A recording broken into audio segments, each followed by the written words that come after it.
Remembering. It's the moment you stop outsourcing your power and start returning to the truth that lived in your bones long before anyone told you who to be. It's the moment your inner voice becomes louder than the conditioning, the expectations, and the stories you inherited and told yourself. You don't need to become more. You need to remember who you already are. This podcast exists to help you magnetize your depth and dismantle the illusions beneath the roles, the masks, and the survival strategies to find real and sustainable strength. I'm Dahlia, and each conversation is an invitation back to your own inner authority, a reminder that your power was never missing, it was waiting. This is the remembering. Let's begin.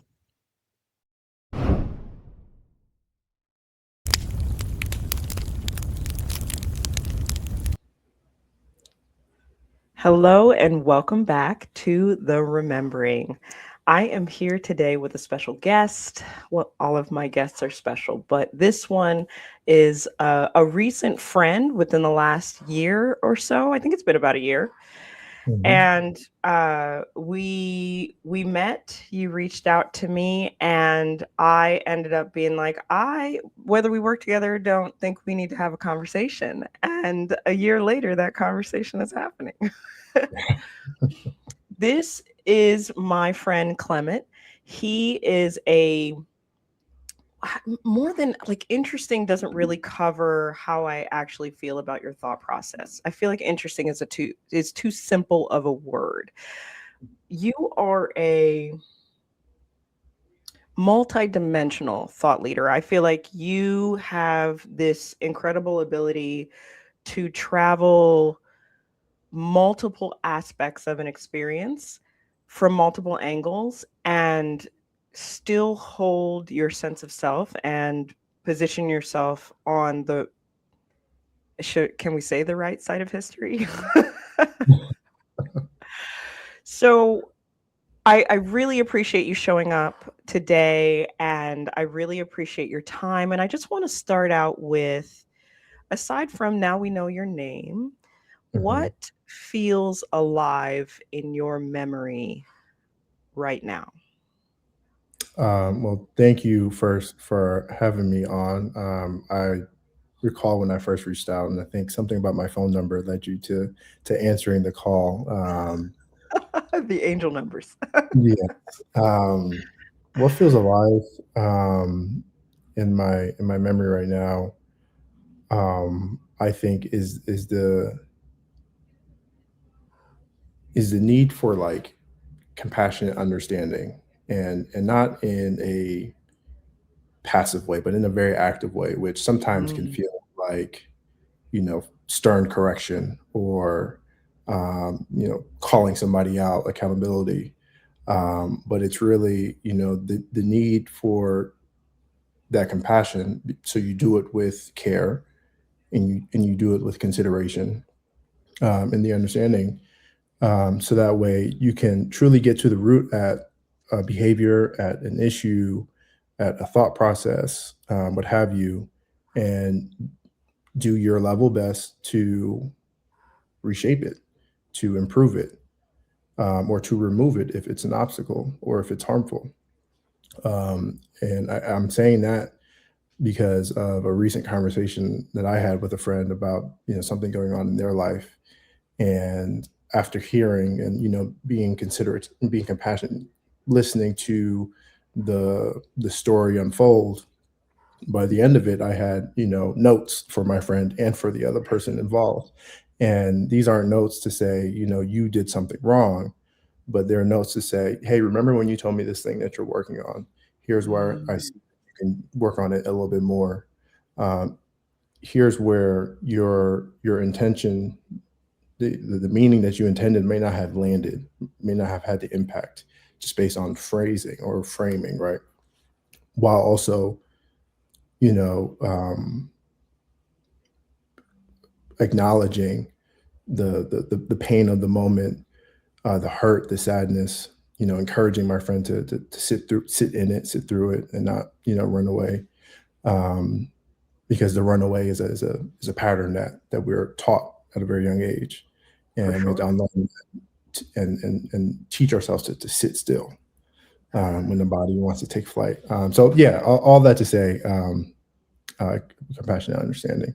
That's very much alive in my mind right now. Hmm. I have to say, you're introducing me to something new.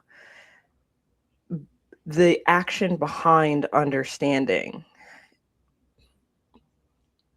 I'm used to the sit still, I'm used to the space holding.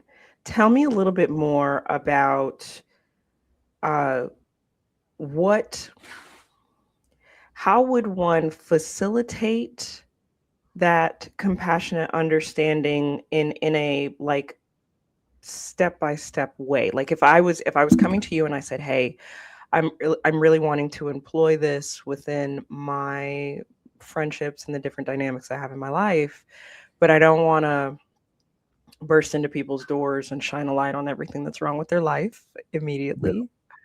So, how do I approach it?" Number one, I think it takes good memory of your conversations and your dynamics with friends, right? It's hard to even begin if you're not paying attention to the ebbs and flows of your friendship, relationship, what have you. So that's first and foremost. You have to kind of know the person, know their rhythms, know their cadences, know their tells, right? And then I think with that information, you are equipped to begin a gentle approach with a line of questioning. When this person did that, how did it make you feel? I know you told me that you have been working on X with Y person. Does this kind of remind you of that? You've told me about what it was like growing up and how you're working towards improving upon that. What Mm, does this situation tell you about the work that you've done so far, and about the work that is still in front of you, sure. right? And so, I think it's with knowing the dynamics of the relationship, and genuine curiosity, right? Like, I think you have to really be curious about what a person is thinking and feeling, and I think that questions that can feel probing without the genuine curiosity behind it, they feel pointed and empty, and a person may take that and think, if I'm not going to curse. I don't know if I'm allowed to curse on here, but a person may think that, why is this person all up in my business, right? Sure. Um, so that's what I would say. That's what I do, at least when I'm Sure. kind of employing this term that I just thought of yesterday. It's when somebody is in front of me and I can see pain, I can feel it. The empathy, I can feel it in my body. I want to be gentle as I unravel or try to unravel, because I want to understand, because I want to be there for a friend, but also help a friend. And, you know, helping means understanding, so there can be a constructive discussion after we've sat in it and after we've held space. What did we learn from this? What does moving forward look like? I feel like you're painting a picture, at least for me, of real connection. We have so many opportunities for something superficial, and Mhm. it's taking this time to remember what real connection looks like to facilitate the necessary shifts and hold ourselves accountable at the same time without that empty pointed sharpness. And Yeah. perhaps what we're seeing at large globally and definitely nationally of pointed sharpness is that emptiness that I haven't sat to listen, but not just listen to feel. And because I haven't done that, I'm lacking in some way. and that connection isn't fostered. So that's a really a beautiful thing to kind of bring us back to as a practice in our personal relationships, and then those things sort of ripple outward. At least I imagine. Is that the case in your life? Yeah, they ripple outward. It's a exercise for yourself. It's an exercise for the relationship, exercise for the other person involved. But it does ripple out because the more that you do it, the easier it becomes, and the smoother it is. It's a skill you gotta strengthen. Um, you don't want to just jump down someone's throat with well, what was it like when you were growing up? How did your parents treat you? You wanna be able to take your time, and be tactful with what you say and how you say. You want to be able to evaluate the things that you're saying, evaluate your tone, your intonation, your cadence. Like all these things kind of matter, and they ripple out because then you're just in genuine and random conversation with friends or strangers, Mhm, and you're receiving feedback unknowingly. That's really nice the way you mhm. said that. Oh, thank you so much for asking about that. I really appreciate you telling me that I can do this, or that you believe in me, right? It ripples out in that way and in ways that you don't look for. So yeah, I do think it ripples out. One of the things that I'm capturing in this moment, and I feel like we've talked about this before, but what you're describing is so rare.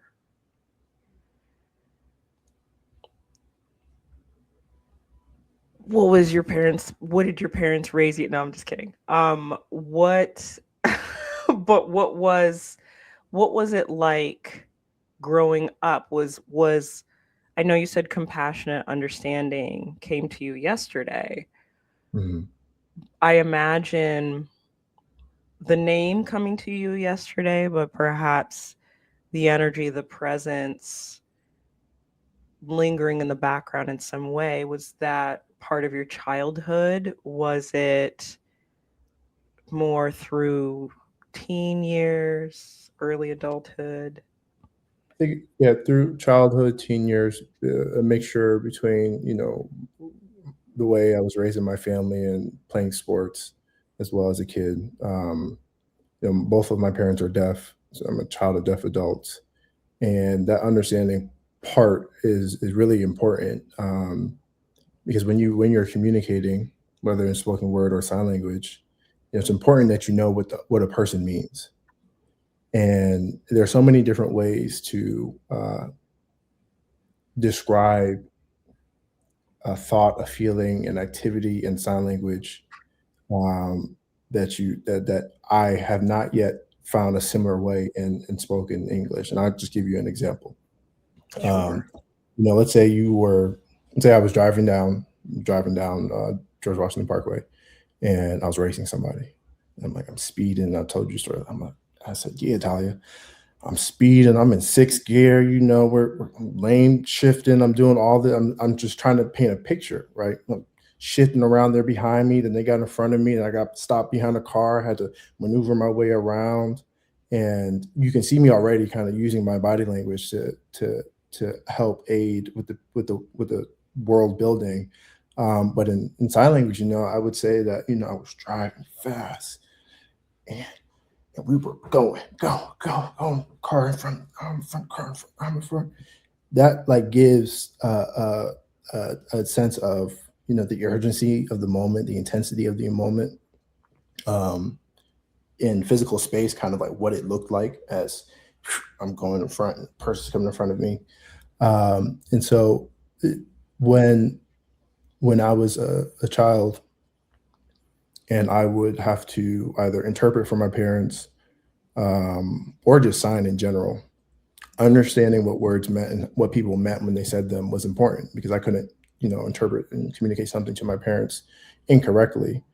Let's say, Mm, if my mom was at the doctor, or, um, you know, my father was negotiating some contract for a builder or something for our home. I need to. It was important to know. what is really being said and not just the words.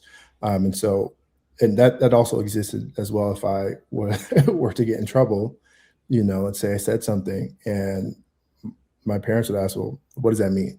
What do you mean by that?"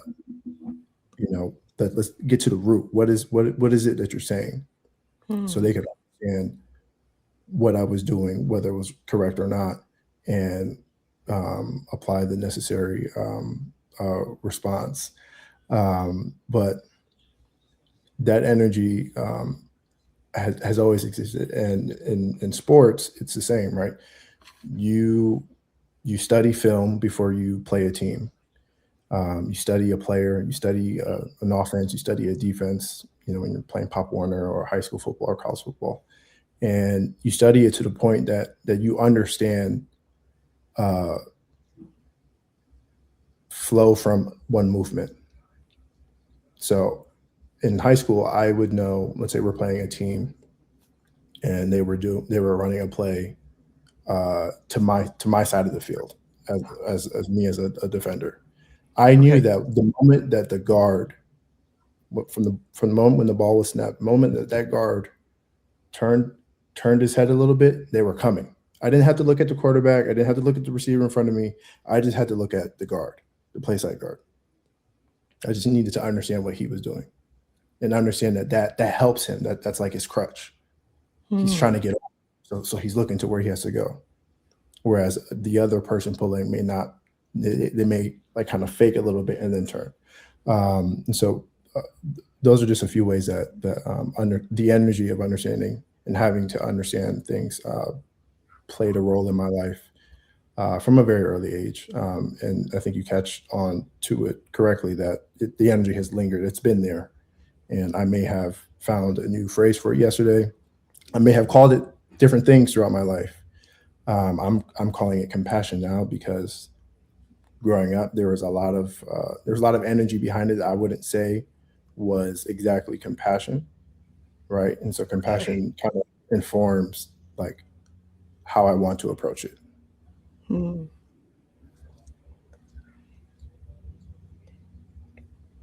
In listening to your childhood, I'm I'm loving well, I'm loving the understanding that was given. What was the intention behind what you were trying to do, or in the communication with your parents? And I recognize it was out of necessity. And I look around at how little that kind of question is asked. It's just assumed that most children are doing things because they're misbehaving or whatever. It's not, well, what were you trying to do, or what was moving through you, or how are you feeling as you were trying to do that thing. Mhm. I know my son will sometimes, my 8-year-old at the time of this recording, will say to me, well, I couldn't control myself. And I'm like, okay, well, where was your head? Like, what were you thinking about? Because this is what we need to talk about. And my my soon to be 15-year-old um will he did not get that.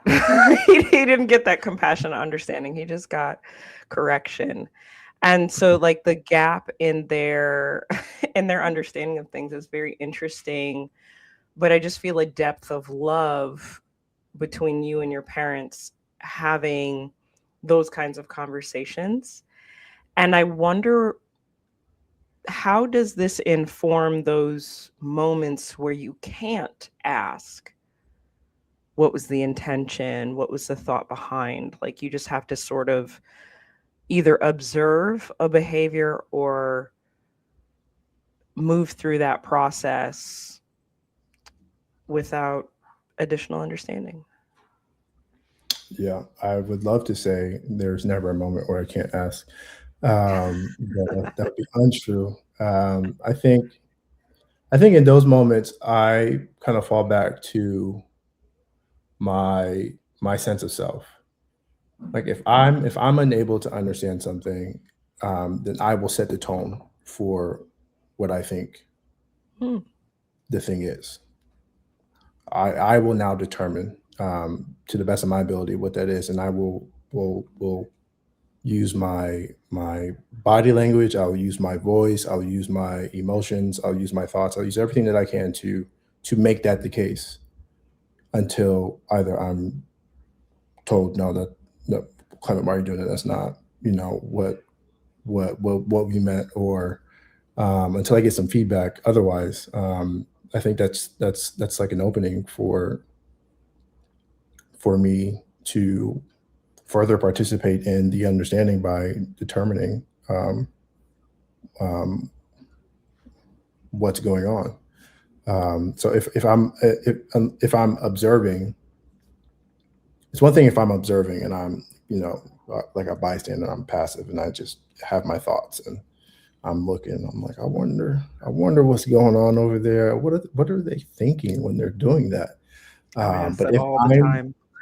if I'm like participating and I also cannot ask questions, or it doesn't feel right to ask questions, that the energy is that of a deterrence of questioning the status quo.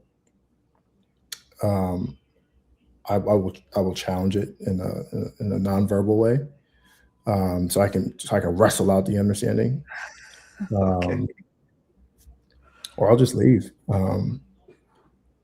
If I can't have that opportunity to ask and to try to understand, so I can better know what's going on, so I can be more considerate, so I can be more understanding. If I can't ask those questions, that's like a sign to me that it's probably not where I should be spending a lot of time. Hmm. I feel like those are great tenets, great awarenesses for a person navigating community space. I mean, would you say you're using those sort of same principles when you enter into new communities with multiple people, or um, evaluating communities you've always been a part of, maybe, but there's been a shift? Are you still evaluating those things? That can you ask questions? Can you get the answers you're looking for? Can you um, self-assess, and accurately connect with what's happening? Are those sort of the guidelines for those communities? Those are some of them. Can I ask questions? Can I self-assess? Can I engage? Am I being engaged with? How am I being engaged? These are all things that I think about with new communities, with current communities, because the growth of a person never stops. Um, I, Mhm. I I can't stop my age from increasing by one number every year, and so that to me says that then I should be growing uh, in my in my emotional self, in my intellectual self, with my ability to communicate my emotions and just communicate effectively, and but also with like relationship and group, friendship dynamics. These things should also grow.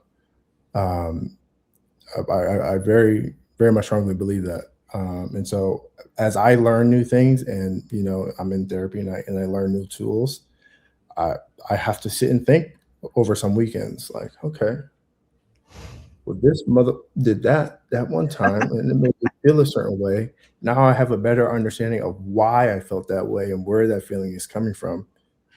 So before I assign malintent, I'm going to ask, or try to revisit and have the conversation. Sometimes that yields a fruitful conversation. By the end, it's like a 30, 40 minute conversation. Both you and your friend are like, wow, look at us. Look at our friendship grow. Sometimes it's not like that. Sometimes it's, yeah, why are you bringing this up?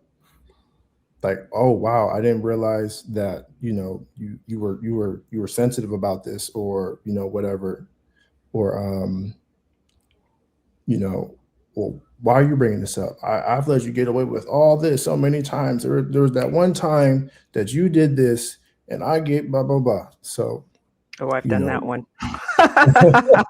The last one sounds familiar. when I get the latter set of reactions or behaviors, then I have to start thinking more and more about, is the growth happening? Will growth happen here? Mm, And if not, am I okay with that? If not, am I okay with growing further and then revisiting or looking back or reaching back to participate in that dynamic?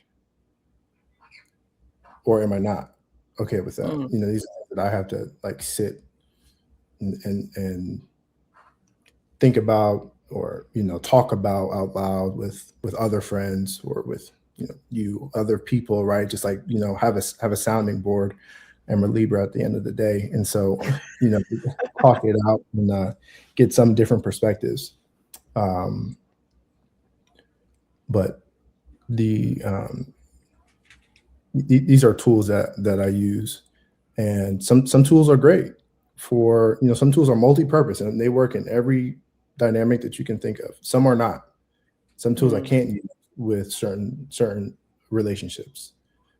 Some are inappropriate for certain relationships, and it takes knowing that as well, um, as you're trying to utilize these guidelines and these tools, what have you, in different relationship settings or community settings.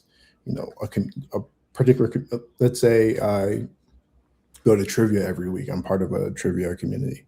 Um, that may not And- be the. I'm not Okay. part of the community. No, It's like in real life. Okay. no. Sorry. Part of a salsa community. I still kind of am part of that salsa community. I just don't go out and dance as much. Um, I'll take the salsa one. It that is not the right community to ask somebody like a question that would lead to some uh, uh, romantic topic, right? I would find that inappropriate, because if you are dancing with a partner, and you're social dancing, the aim and the goal is to social dance. After you dance, the song is over. Thank you so much. Such a great dance. So nice to dance with you, and you go about your business. Right. But there might be some people who, oh wow, this is great. We're kind of vibing here. What is there something, right? Is there something going on? And so I hope that's a strong enough example, but that's just one Yeah. that came to Yeah. me. I've definitely been Of in that space. like knowing when and where to use your tools, to use your guidelines. One of my guidelines is to communicate always. If, if I feel something, that is a that if I feel something, I want to say it, but I can't always do that. I can't always like say the thing right away. Um, sometimes I can't. Sometimes I shouldn't say at all. That's a very hard one for that I'm still working on. Um, but yeah, these guidelines and tools, they're useful, but they grow as you grow, and they develop as you develop, as I develop. They sound very flexible too. And I hate to use sort of an overly used word, boundaries, right? Like there are sort of, when I hear you say there are places that are appropriate and inappropriate, I think about boundaries. The boundary Mhm. being, what's my intention here? What's the other person bringing into that intentional space? And what are we creating together? And acknowledging that. And you're saying communication is first and foremost a part of that. I feel like sort of in the well, not feel like, what I want to know is, in the background of your life, it seems like communication and expression was very large, right? Because like you, as you're signing, you had to use your body Mhm. and your energy and your face and like all of the expressions that we sort of take for granted as hearing individuals to convey messages and to make sure that everything was clear and concise, and there were few, if any, questions left on the table about what your intention or meaning was. My Yeah. question after all of that is, do you feel like where you are now, living your own adult life, that expression, that you've turned the volume down on that sort of expression, or has it evolved or changed, or what is it, how is it different, if I at think all?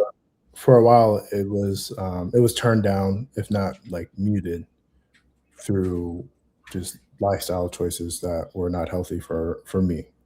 Um, and 2024, 2 years ago, a year and a half ago, in the summer of 2024, I was in the hospital, which for a week, which forced me to make like very needed lifestyle changes. And what came out of that was, uh, and this was from drinking alcohol. And what came out of that was there was not this thing that was numbing me. It was numbing my inner voice, my inner thoughts, my emotions. Hmm. And so I had access. I used to tell my friends, I have access to all my emotions now. This is crazy. I'm feeling things so much that I haven't before or in a long time. And I'm naturally a sensitive person, so I will always feel. And when I feel so much, it's uncomfortable to hold it in and to not Hmm. be able to express yourself. There are papers that talk about how the body stores stress and trauma and things like that, and I feel my body getting uncomfortable with the idea of storing a thought inspired by an emotion, or storing your feelings instead of feeling them or expressing them. So in my baby adult life, they say your 20s, you're a baby adult. Okay. You are like kind of going into teenage adult. But in my life now, I think that the volume is very loud. It's actually very Hmm. loud, um, and in a good way.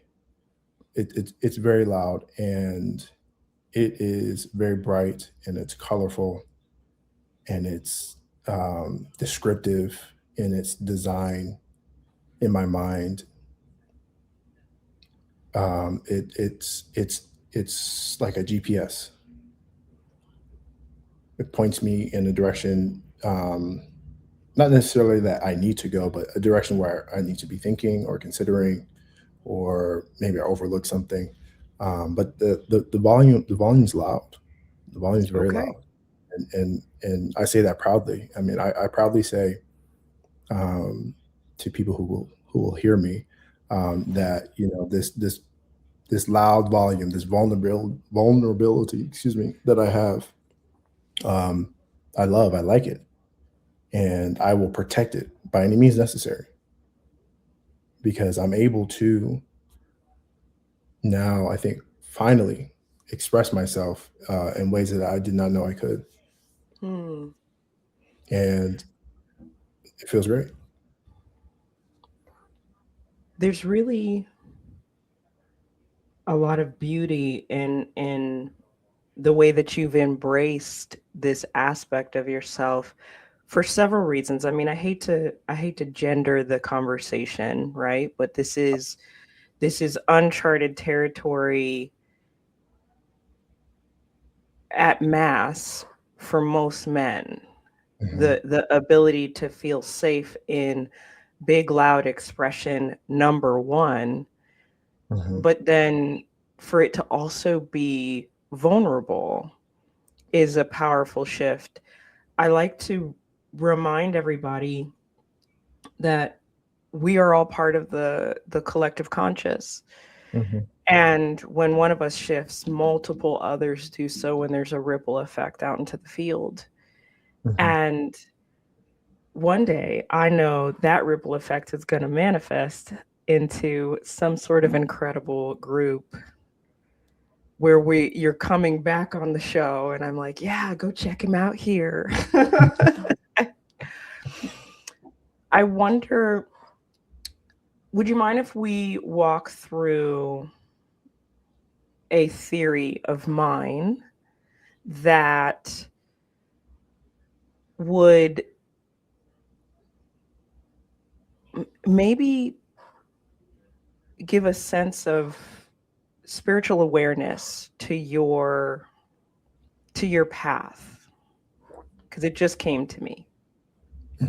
Let's do it. No pre-show prep, guys. This is I love this. This is just getting exciting.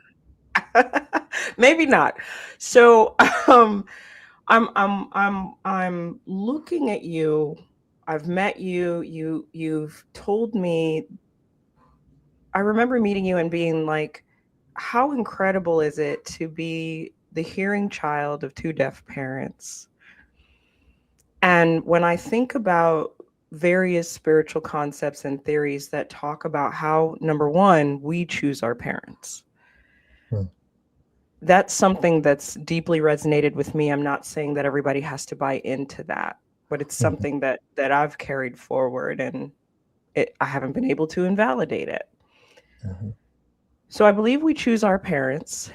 So I'm looking at your life from that lens, and your soul. I also believe that your soul creates your body, and it created a body, flesh, fascia, blood vessels, skin, like all of the things. I already said flesh, that were so sensitive and attuned that you could have this beautiful dynamic between your parents, your first loves, your caregivers. I'm sure it wasn't easy. I'm definitely not trying to shape that. But then it also puts you in a space where the world is very loud. You mentioned alcohol. What I find is some of the most incredible healers, world changers, energy shifters have something that they will take in to try and turn that volume down. Yes. Do you feel like that was anywhere part of your story, or am I just like off in fantasy land? And No, that you're. I remember the first time I had a beer at like a party. At a certain age, I will not promote underage drinking on this podcast. I will not. Thank you. At a certain age, I had this beer, but I remember thinking about it now. I can remember the tension in my body before.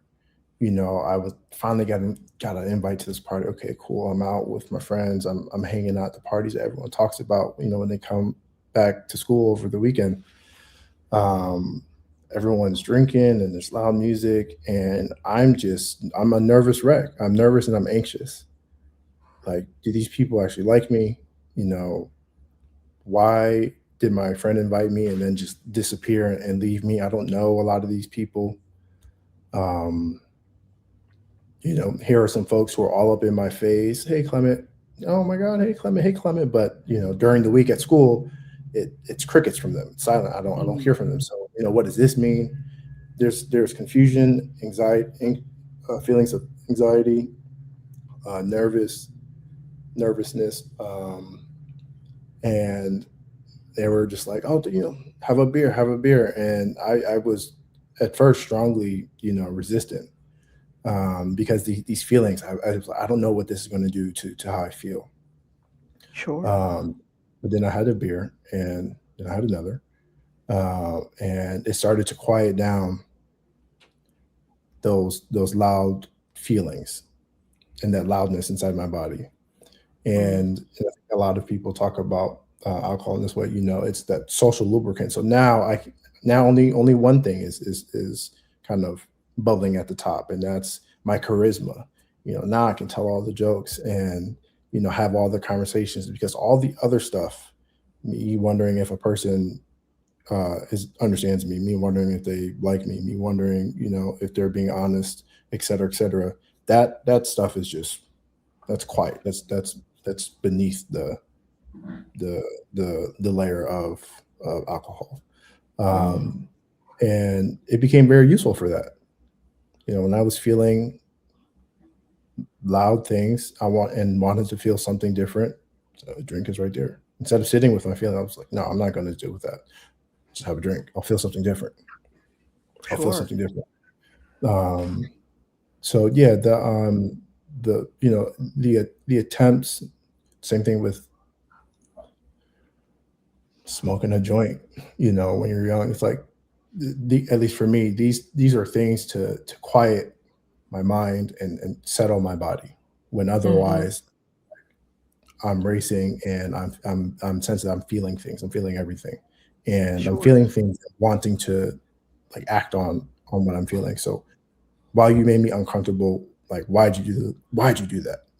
That's me at a young age, without the knowledge and tools and skills that I have now. Right. In lieu of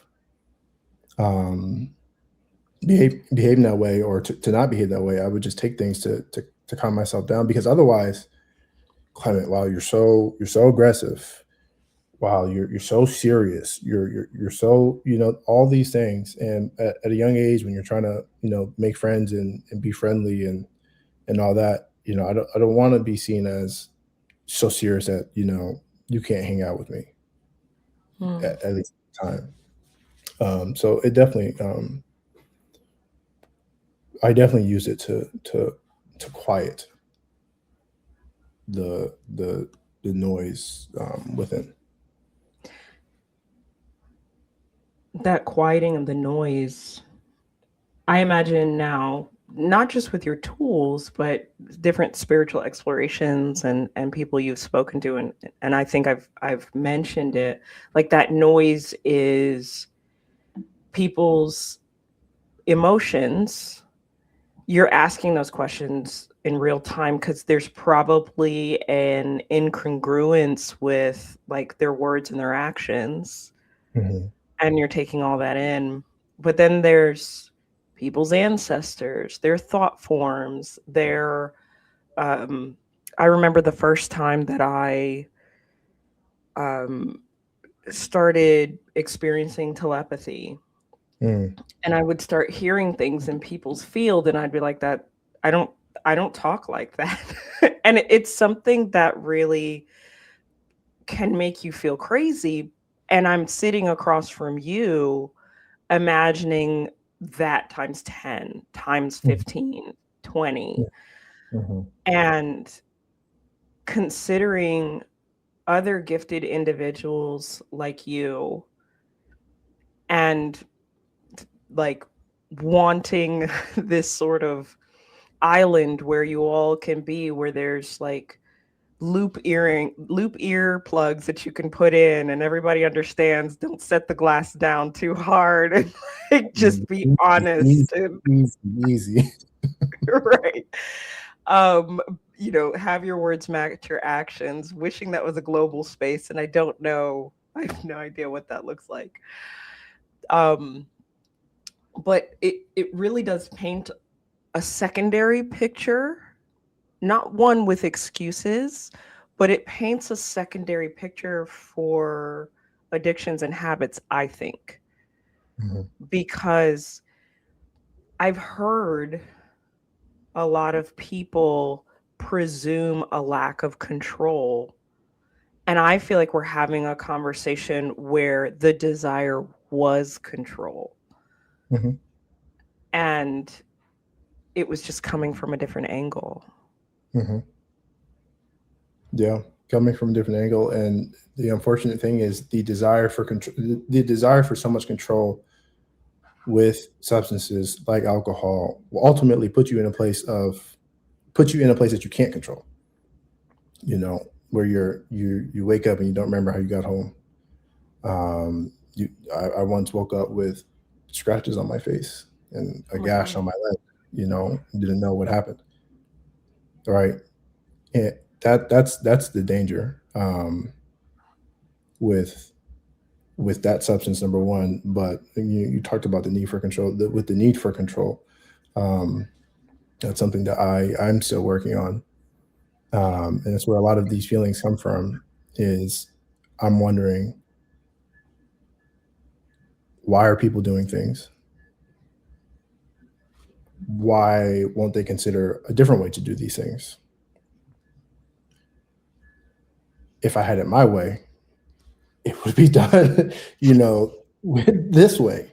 Um, and it's, again, coming out of the hospital taught me a lot. I was in that bed for a week with zero control over my body, Wow. um, over my mind. I would feel pain. I had a fever. My body would shake. Right. I had pancreatitis, acute pancreatitis. Oh my So God. inflammation of the pancreas, which is not comfortable. Not comfortable. I imagine not.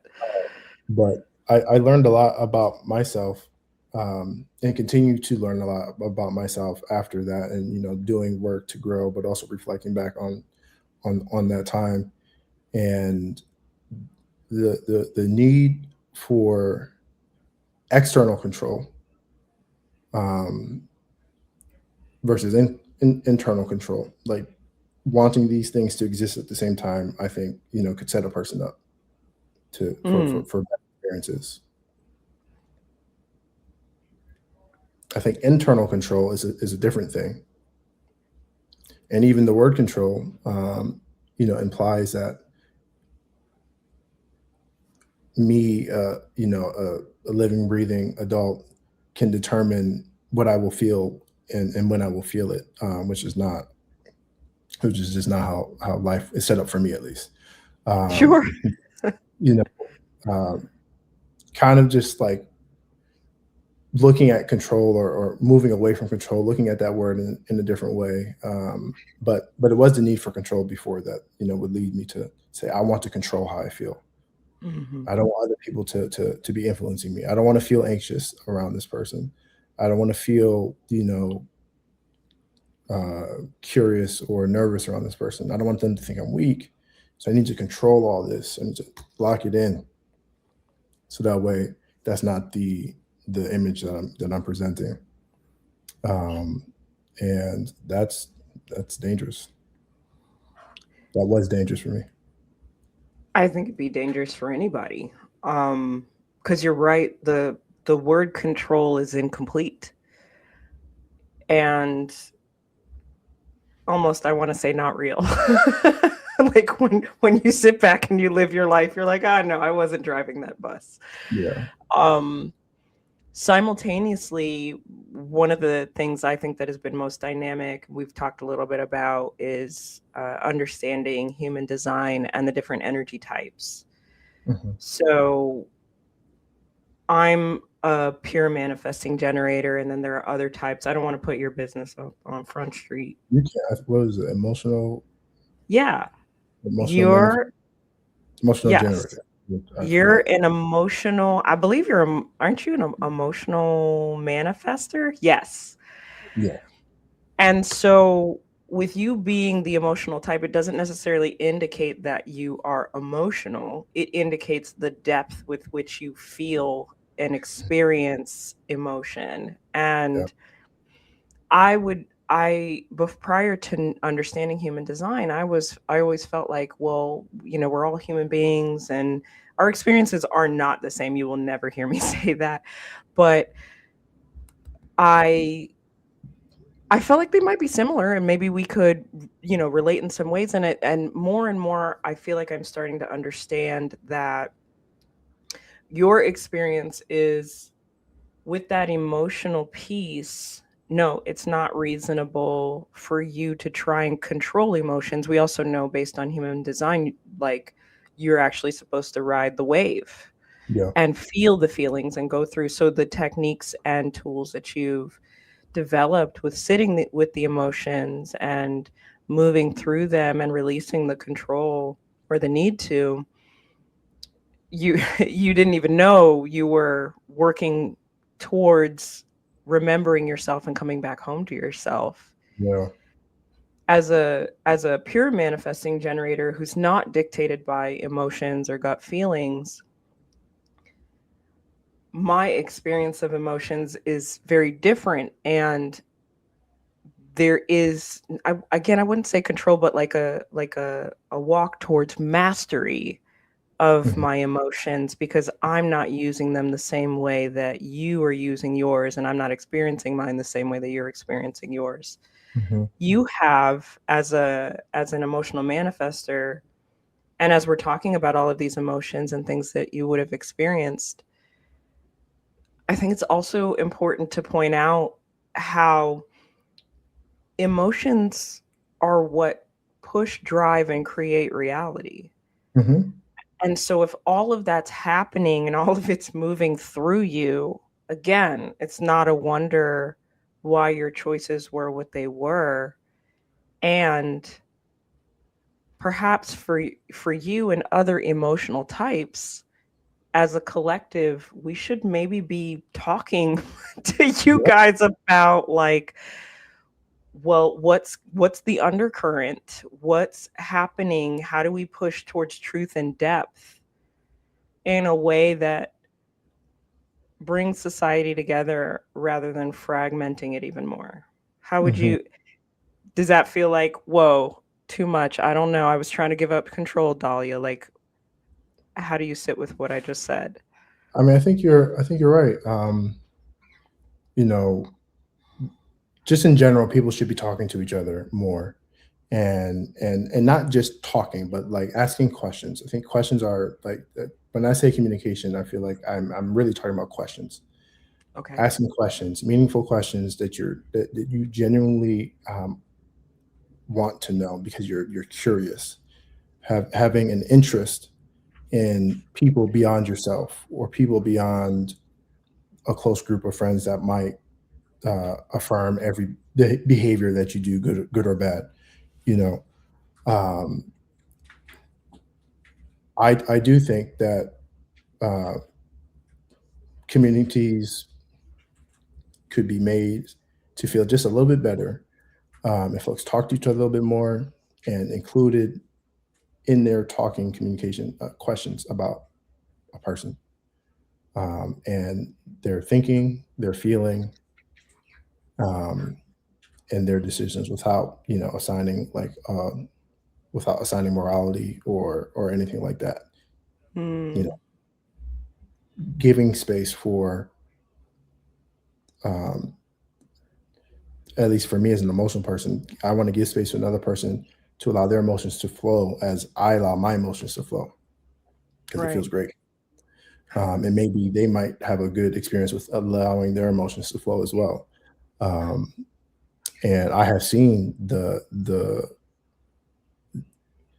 impact that that has had on people around me. I have witnessed Mm. firsthand, and especially since from being in the hospital in 2024 up until now. Um, so yeah, I agree with you. Whether or not talking to all the emotional people is going to solve solve everything, I don't know. Um, but I think that the thing to solve is why is the fabric that holds communities together, why is it like getting weak and thin and fraying at the edges? Hmm. What kind of love do we need to place? What kind of time and resources do we need to apply to strengthen? My grandmother was a seamstress. She would sew every night. I'd be hanging out in her sewing room. So I think about the clothes of mine that I'd ask her to fix. Maybe I split a hole in my pants or in a shirt, and I would see how she'd take something that's broken or has a hole in it, or has been ripped apart, get some thread, put it through a needle, put it on the sewing machine, and she'd work it right. It wasn't just like one time through the machine, but no, she'd go back and forth to make sure that there's some strength there. Um, Mm. and that's what I think needs to be solved. Like first, right, is these weak areas within communities, or these holes within communities, that people might walk or talk around, talk over, but not talk about. Um, Yeah. and maybe the emotional types can help in that way. Here's a hole. This hole makes me sad. How are y'all feeling about this hole here? Maybe. The Yeah, as the other types chime and go, no, I don't feel anything, but I trust you, so we'll start working on it. um, Emotional types are some of the most deeply compassionate people I've ever met, and they will all of the emotional types that I've met, to include you, will question like why are we just walking around with all of these wrongs in front of us, acting like it's normal? Hmm. And the frustration, living the frustration of never really getting an answer. What comes up for you in that space? I remember you mentioning sort of wanting to walk down one of those crooked paths. I don't like the feeling of frustration any more than the next person. And I think that I've always been that way, mind you. I've been that way since I was a kid. There are wrongs that I see, and it's an injustice. When I was younger, the wrong was not so appropriately applied. So, for example, I don't have enough meatballs in my spaghetti. I have suffered an injustice. I've been wrong. Um, but these days, I think about the things that make me uncomfortable, or the things that I view as lacking compassion, or being wrong, and I wrestle with myself. What, Clem? Do I think that I can change the world? Do I think that I can have an impact over like a large swath of people? I don't know, but I do know that it brings me every day that I think about it. I'm taking a step closer to moving to address what I see as a problem. Mm. So you mentioned walking down a crooked path. Um, every day that I live, and I learn new things throughout my day. Um, I realize there are new ways, there are different ways. There are ways I haven't thought of before. There are ways that I may have discarded because in the moment it didn't feel very impactful, because it wasn't so direct and kinetic. Um, but sometimes it doesn't have to be that. Sometimes it needs to be smooth, suave, and in the backdrop. Um,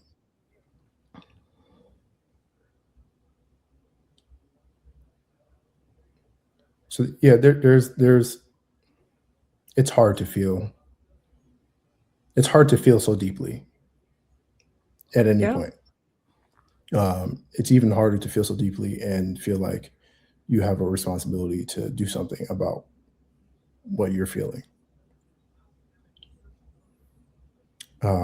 I I think at this point in my life, I take those feelings, and I sit with them, and I talk to my ancestors. I talk out loud to myself. Um, I ask questions when I dream, so I can learn or think of new ways or different ways, or about new ways or different ways to like either solve what I see as a problem or new or different ways to like transmute my emotions into something different. Mm, There's a set of there's a set of options in front of me, let's say, right? But those don't have to be definitive. It doesn't have to be just like these things. These are not the only things that I right. don't that they just can't be true. These can't it can't just be you either do you do X, Y, Z. Like with the amount of people on this earth and the amount of diversity and creativity on the earth, it's impossible for me to believe that I have a limited set of options. I have to do what is prescribed to me. I don't. It doesn't have to be the case. Right. You know, I can chart a brand new path, um, one that feels more aligned with myself, one that allows me to see impact on others, on communities. Um, I almost forgot the question. I'm like rambling, but Well, I feel like we've walked a little bit of the question, but also you were talking a little bit beforehand about having some feelings about, I think it was immigration. Do you care to share on that topic?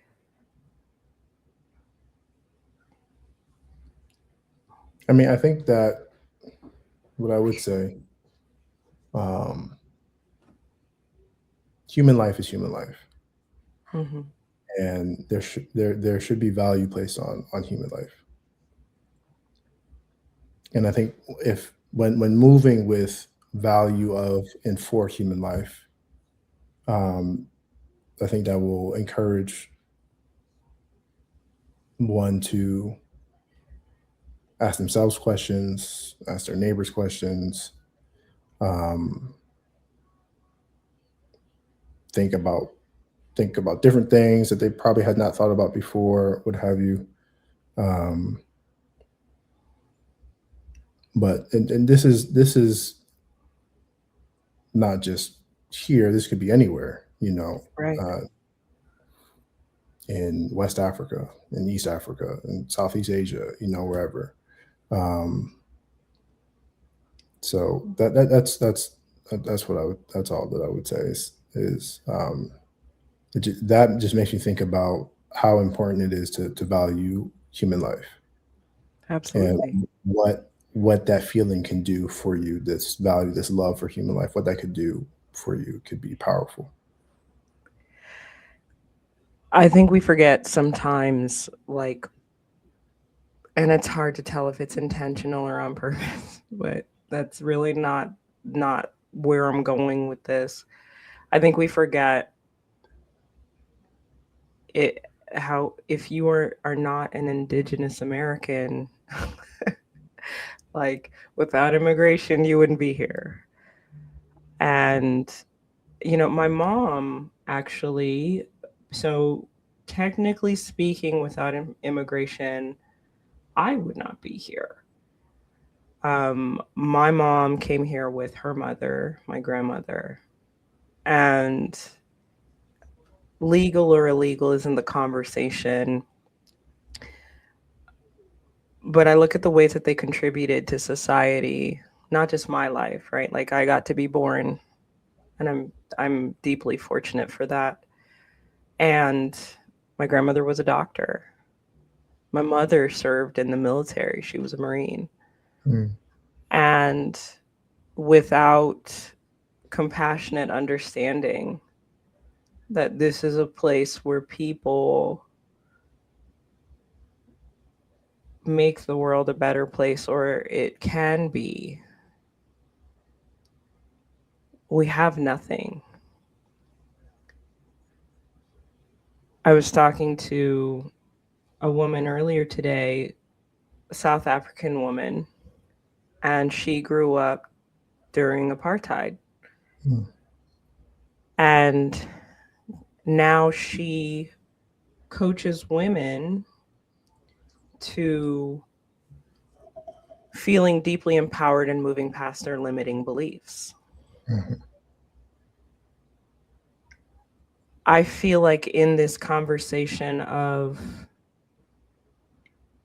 valuing human life and remembering our emotional selves and diving into compassion and understanding, it's multi-layered.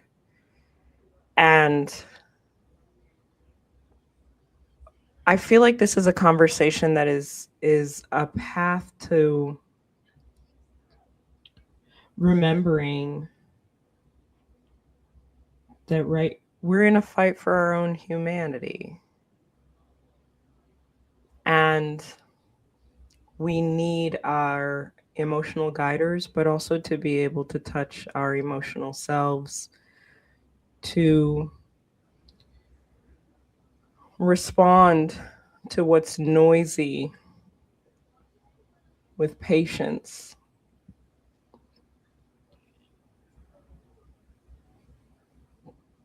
To use some of the techniques you talked about with listening to others and gift those things to ourselves.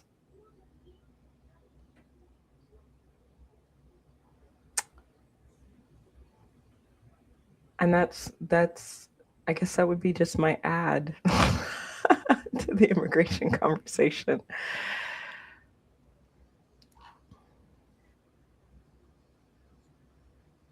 Yeah, I think it's a good ad. The compassion is very important. And you mentioned fighting for our humanity. I think that every generation, everywhere on Earth, there is a struggle for one's humanity, Mm, um, in one way or another. And in a world where we have so much technology and so many things that can remove us from our emotional self and our spiritual self, it makes that fight, and it's not a fight in the sense of like a combat, but sure. you know, it's a struggle. Like life is struggle, in a beautiful way. A tree grows towards light, and in a forest where or a jungle where there are so many other uh, spaces occupied, that one tree is going to fight and struggle to reach to the top and get some sun. Um, that yields a beautiful thing. It yields a beautiful looking tree, a beautiful like backdrop when you take a few steps back and look at all the different plant life that is also doing that. Right? You see struggle in the earth. Right. Um, so I think it's natural, as we were made from the same things that are in the earth, for humans to struggle, for humanity. Not because we're going to lose it, but we have to keep it. We have to move Exactly. forward. Um, so um, yeah, I Within thought that was great, and I will. within your metaphor, there's also the aspect of as that tree struggles, its roots grow out wide, Mhm, which enable its community of other trees, if they're present, to support that growth. mhm, Trees don't grow deep into the ground, they're actually more shallow than we realize. yeah, And without those other supporting trees, we do see them fall, you know, mhm, at different intervals and for different reasons. And so I the depth of your metaphor leads me back to this idea of community and um, honoring,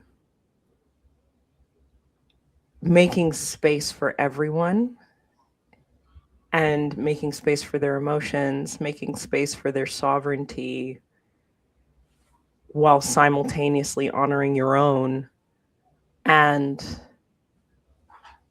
knowing yourself so well, the good, the bad, the indifferent.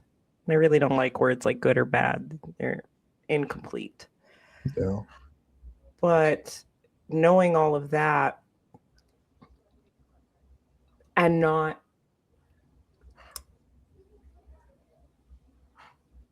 filtering the responsibility of those aspects of you through other people. Like if we could all stand in what was ours, I believe we would start to have the capacity. I say start to because again it's a skill to be developed, but to have the capacity of community that you've described here, that you have around you, that you've questioned the existence of in different spaces.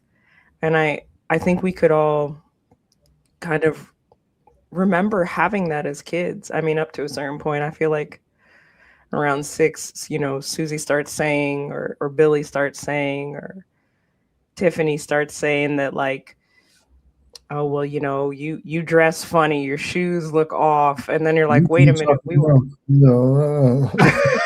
right, we were friends yesterday. What are you talking about? But in our natural state of being, I love watching kids congregate because it's just the natural thing to do. I'd like to ask you a question. With and you didn't even say yes. It's just like I'm gonna ask it. Are you here for it?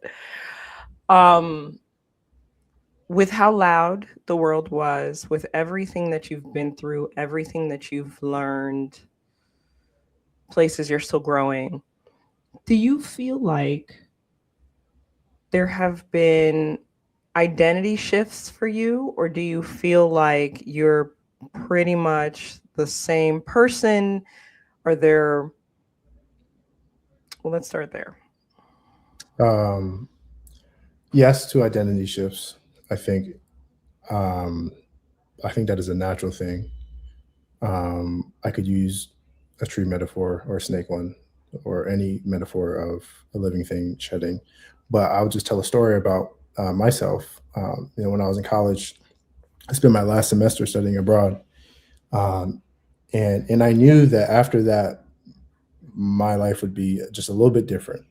I wouldn't be around the same friends. I wouldn't, be doing the same things.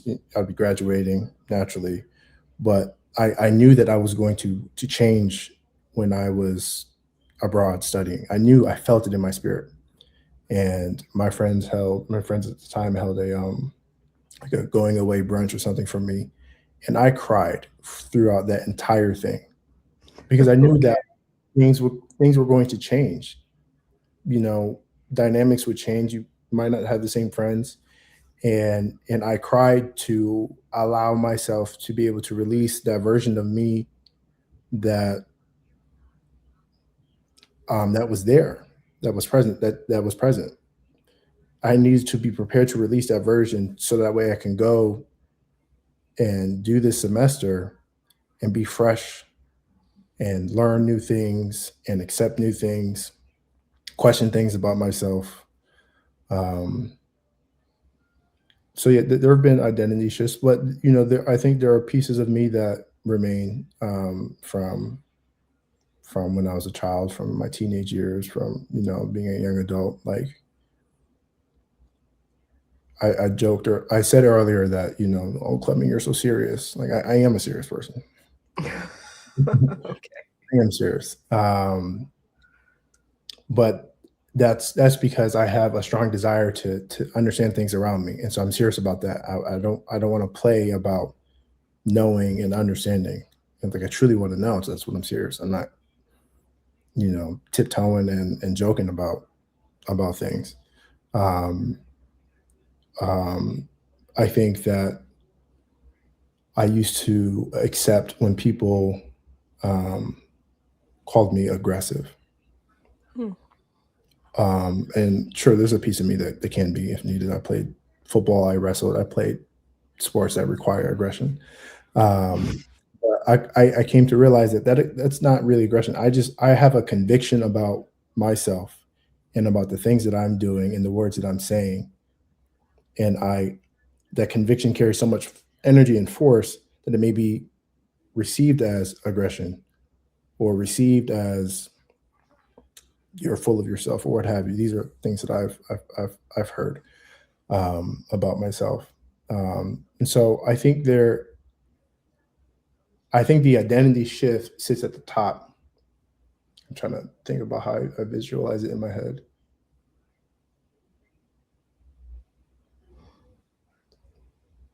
The identity shift sits at the top, and your core self, it changes a little bit, but it largely remains. You know, the best image that's coming to my mind right now is a boat in the middle of a big river, Okay. and your core self is the engine that's on the boat that you're sitting and you're moving with your hand. Your identity is your sense of direction. So you may be, you know, zigzagging through the water, you know, playing around with crocodiles or whatever. Um, your identity is what's your core self is what's, you know, kind of like pushing you, you know, keeping you consistent and present, and what you can return to, what's reliable. And I think that as you shift identities, as you get a better sense of direction about yourself, you may look back at your core and you may want to add another engine. Here's something that I used to do when I was younger, that could be useful now. You Hmm. may move an engine from that boat. Um, that is the visualization that was given to me just now, to kind of describe what I believe is a relationship between necessary identity shifts and your core self, parts of your core self. And the identity shift allows you to look at your core self and say, which parts are useful now? Hmm. Which parts are not useful? If it's not useful, can I develop it a little bit more? Can it grow? If not, okay, well, either you can try to ignore it, or, you know, if it's not something that you can ignore, maybe you go to therapy or something where you can get to the root of it, so you can better just assimilate it back into other parts of your core self. Right. But I believe that there's a relationship between your identity and like your core, and you can't have the same identity your entire life. No. That's not, you know I if somebody today told me, oh well, I'm this is how I was when I was a kid, so it is what it is, I'd be like, the WTF. Well, people say it, don't they? They do. I would say WTF, and what does that mean? And like, how do you mean it? Um, versus this is how I was, but as I've grown, I've realized that what this was is actually this other thing. My my loud anxiety was actually, a warning bell or a signal Mhm. to pay attention to and not to ignore.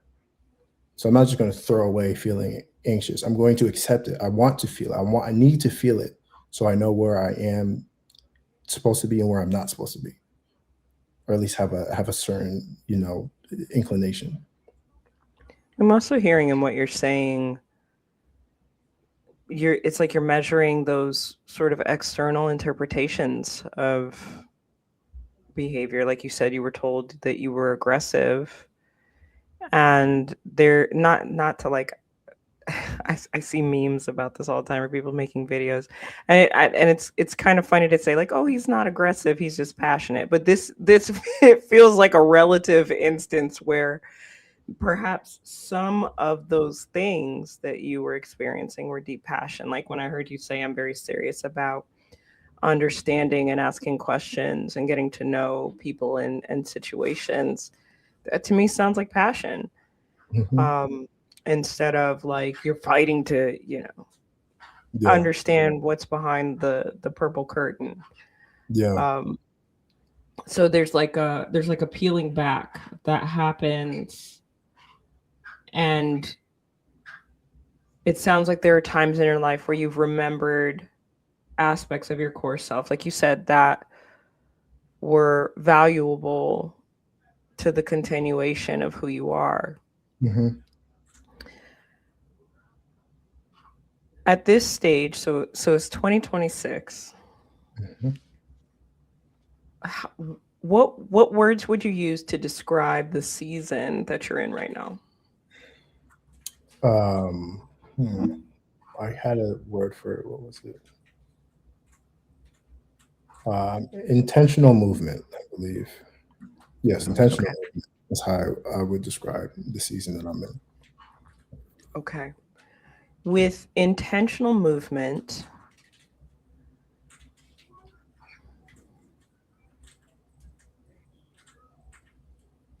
what truth feels impossible to ignore? If that's not too vague of a question. Yeah.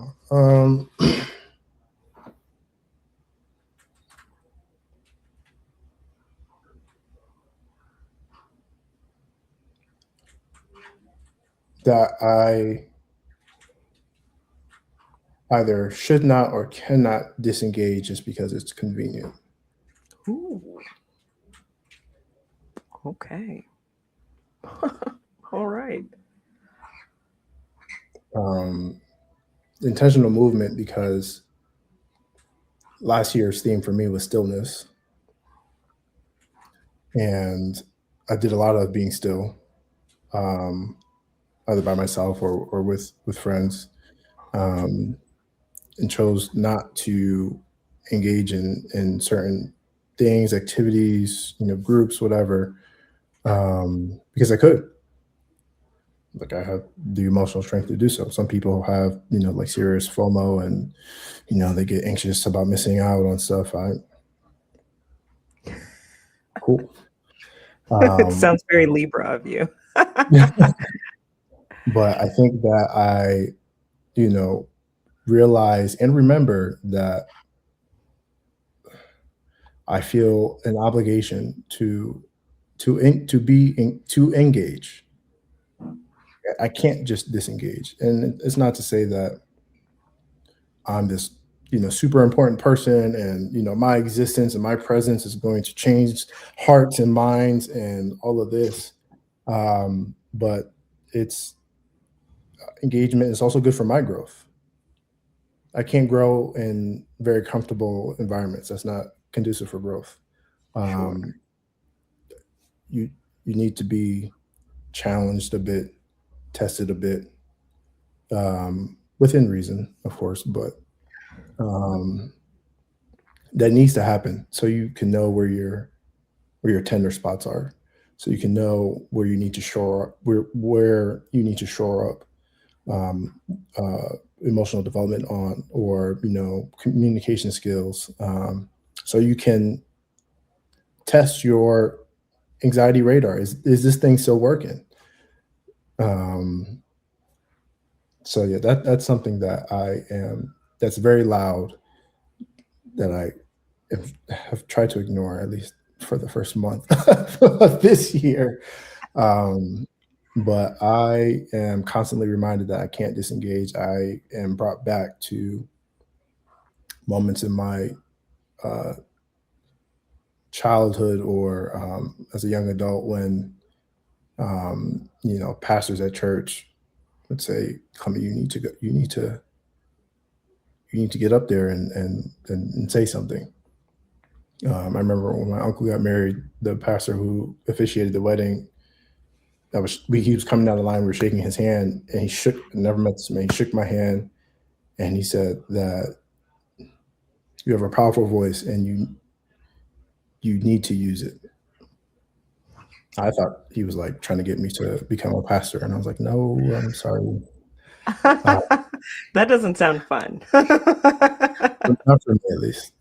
Or another time where I was working and going to community college and lost in life, and I was at Best Buy selling a TV, and this guy that I was selling a TV to happened to be uh, pretty senior executive at a Fortune 50 company. And I was able to, get an internship later on. But what happened in that moment when I was selling him the TV, when we got to the register, he told me that he said, "Hey, Clement, you're a great storyteller. You have great communication skills. I think you should consider that." Because I was telling him about all the things that I was considering in community college and type of work and all this and how I got here and blah blah blah. So there's been this theme of communication and community and other people. And I dip my toe in it when convenient, pop out, hey, and then go away. But I think that's a disservice to myself. And if there is a voice to be heard, I need to strengthen it. And if not, then that's something that I will learn through engagement with folks. Um, but I can't just disengage because it's convenient. Well, and I wonder if it really can ever be said that there is not a voice to be heard, right? Yeah, It it, sure. it seems more balanced to consider, you need to think the way that I do, but it seems more balanced and open to consider that the scale, right? But I hardly think that you would ever be screaming into the void and nothing would reach back out to touch you and Yeah, say, hey, thank you for what you've offered. yeah. Speaking of offering, I wonder if you would offer the audience some advice. And that's coming from the perspective of, if someone listening felt disconnected, misunderstood, or caught between worlds, what would you want them to remember about themselves? They feel disconnected and caught between worlds. What would they Mm. remember? What should they remember about themselves?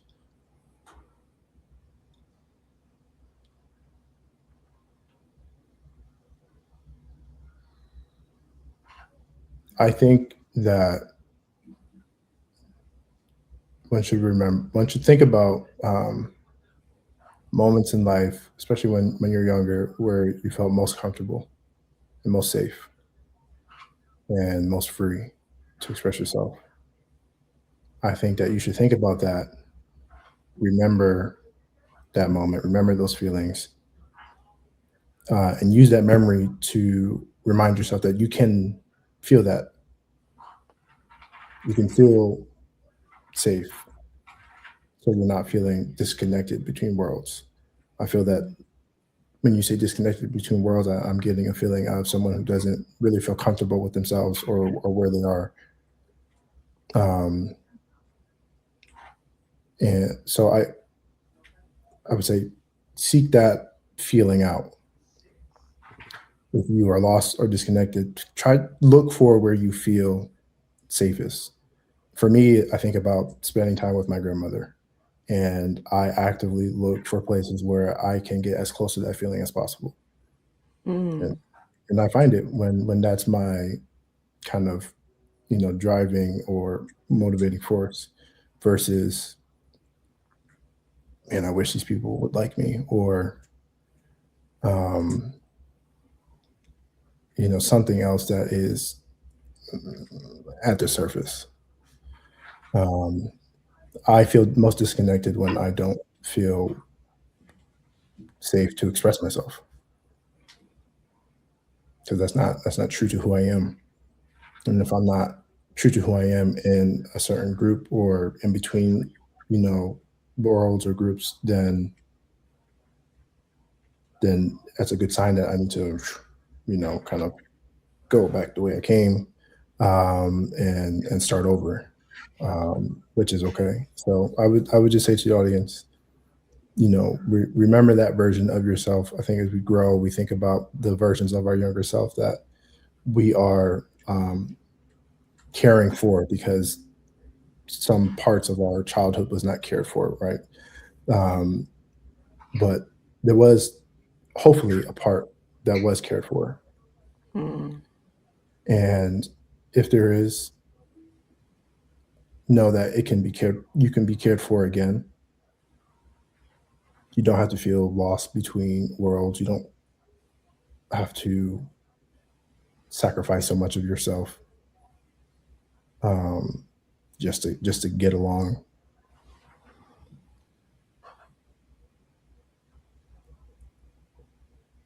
Yeah, I think that's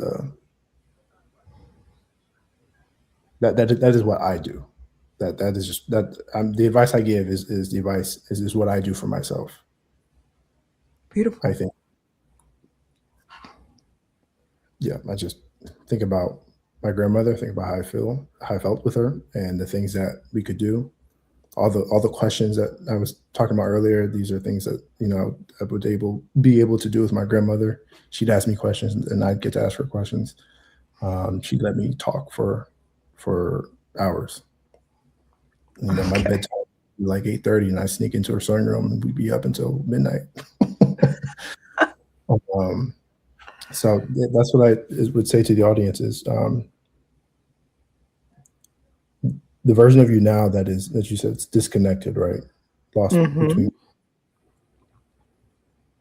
There's a reason for that. Ask yourself how. I think how is a very powerful question. How am I here? How am I feeling this way? Why follows up right behind that. Why am I here? Why am I feeling this way? How can I get back to the feeling that I had at X moment when it was good and I was safe and I felt safe and comfortable?